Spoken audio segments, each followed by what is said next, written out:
अत्तर, perfume, Saint आपण सुगंधित वस्तू ज्या आहेत त्या देवाला पूजेमध्ये वापरत असतो आणि आपण स्वतः पण लावत असतो.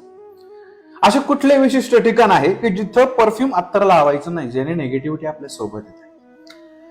ही गोष्ट तुम्हाला माहितच आहे की माहितीच जाताना परफ्यूम अत्तर लावायचं बरोबर. त्याच सोबत एखाद्या लग्न विवाहित कार्यामध्ये आपण जातोय, ज्या दिवशी हळद असते, हळदीचा कार्यक्रम असतो, त्या दिवशी देखील अत्तर परफ्यूम लावायचं नाही.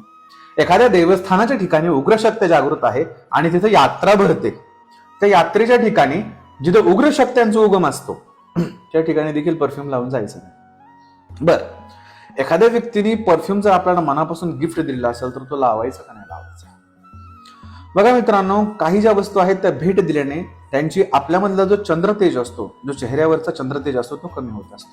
किंवा एखाद्याच्या मनात जर चुकीची भावना असेल आणि त्याने जर अत्तरामध्ये काही काढून दिलं तर आपल्याला काही सांगता येणार नाही. मित्रांनो, आता असे मॅटर किंवा असे प्रकरण बरेचसे वाढलेले आहे. हिप्नोटायसिस, संमोहन जे आहे ते मुळात स्त्रियांवर मुलींवर भरपूर प्रमाणात होतं आणि त्याच्यासाठी बरेचसे असे प्रयत्न चालू आहे की एखादी स्त्री, एखादा मुलगा किंवा कोणी जे आहे ती या गोष्टींच्या भाळून जातं आणि याने त्यांना आयुष्यभर जे आहे ते भोगावं लागतं काही गोष्टी. चला तर याच्यातून आपण एक गोष्ट जाणून घेऊया की अत्तर, परफ्यूम अशा ठिकाणी मारायचं नाही आणि कोणी गिफ्ट दिलेलं जरी असेल तर ते आपल्याला यूज करायचं नाही.